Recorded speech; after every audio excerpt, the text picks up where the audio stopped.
You try to remember your first birthday. You picture the cake, the candles, maybe a blurry face leaning in close. But none of that is a real memory. It's a photograph you've seen so many times your brain built a scene around it. Here's the strange part. Your brain wasn't broken back then. It was working exactly the way it was supposed to. And that one fact changes everything you thought you understood about your earliest years.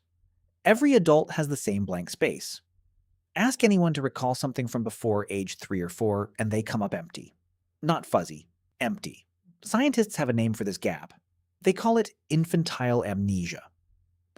Sigmund Freud noticed it over a century ago and assumed it meant something was being repressed, buried, hidden away on purpose. He was wrong about the reason, but he was right that something important was happening in those missing years. What was it? To understand the gap, you first have to accept something that feels impossible. Babies do form memories, real ones. In the 1980s, a researcher named Carolyn Rovee-Collier ran a now famous experiment with infants as young as 2 months old. She tied a ribbon from a baby's ankle to a mobile hanging above the crib. The baby kicked. The mobile spun. Within minutes, infants learned the connection and kicked deliberately to make the mobile move. Weeks later, when researchers brought back the same mobile, the babies remembered. They kicked again, right on cue. So the memory was there. It was stored. It worked, which raises the obvious question. If babies can remember a mobile for weeks, why can't you remember anything from that same age at all? The answer isn't about strength, it's about structure. A memory isn't just a fact sitting in storage, waiting to be found. It's a network, stitched together with language, with a sense of self, with a timeline you can walk through in order. Toddlers don't have that scaffolding yet. They don't have a stable me who exists across time. They don't have the words to file an experience under a date, a place, a reason, so even a memory that gets encoded has nowhere sturdy to live. It's less like a book falling off a shelf. It's more like a book with no shelf at all. This is where a psychologist named Patricia Bauer changed the conversation. Bauer spent decades tracking how young children's memories form and fade, testing kids again and again over months and years. Her work showed that the crucial ingredient isn't just the event itself. It's the ability to organize that event into a story, one with a beginning, a middle, and an end. Around age 3 or 4, something shifts. Children start narrating their own lives, out loud, to themselves and to the adults around them. And it's exactly then that memories start to stick, for good. Before that shift, experiences flicker and vanish, not because the brain failed to notice them, but because there was no story yet to hold them in place.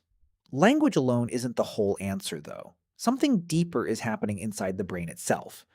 Have you ever wondered why toddlers seem to learn so fast and forget just as fast? The hippocampus, the part of your brain that stitches memories together, is under construction for the first several years of life. And it isn't just growing, it's rebuilding itself, constantly. A neuroscientist named Paul Franklin studied this process in mice and found something remarkable.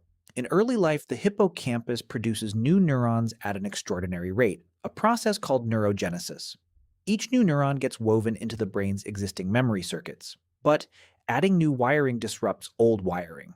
In Franklin's experiments, boosting neurogenesis in young mice actually erased memories they had just formed. The very process that makes an infant's brain so remarkably adaptable is the same process quietly wiping the slate as it grows. Not by accident. As a side effect of construction, think about what that means. Your earliest years weren't a blank tape recording nothing. They were a building site. Walls going up in one place while walls came down in another. Your brain wasn't failing to save your first steps, your first words, your first fall from a swing. It was too busy building the very architecture that would let you save anything at all, ever again. There's a strange kind of trade worth sitting with here. You bought your entire future ability to remember with the price of your own beginning. Every memory you have from age 5 onward, every childhood story your parents still tell, every experience layered into who you are, all of it exists because your brain spent its first few years demolishing and rebuilding instead of archiving. You couldn't have both.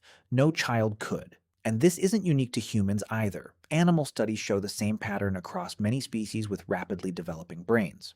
Rats, mice, even some primates show a version of infantile amnesia early in life, right when neurogenesis is at its peak, right when the brain's basic filing system is still being installed. It isn't a glitch specific to our species, it's a signature of how any complex brain has to grow. So the next time you scroll past a photo from your first birthday and feel that strange, hollow non memory of it, you're not looking at a gap in your history. You're looking at proof of construction. Proof that somewhere in those forgotten years, a machine capable of holding an entire lifetime of memory was being assembled, piece by piece, with no way to document its own assembly. You try to remember your first birthday, and there's nothing there. But that emptiness isn't a failure. It's the fingerprint of the very system that lets you remember everything that came after.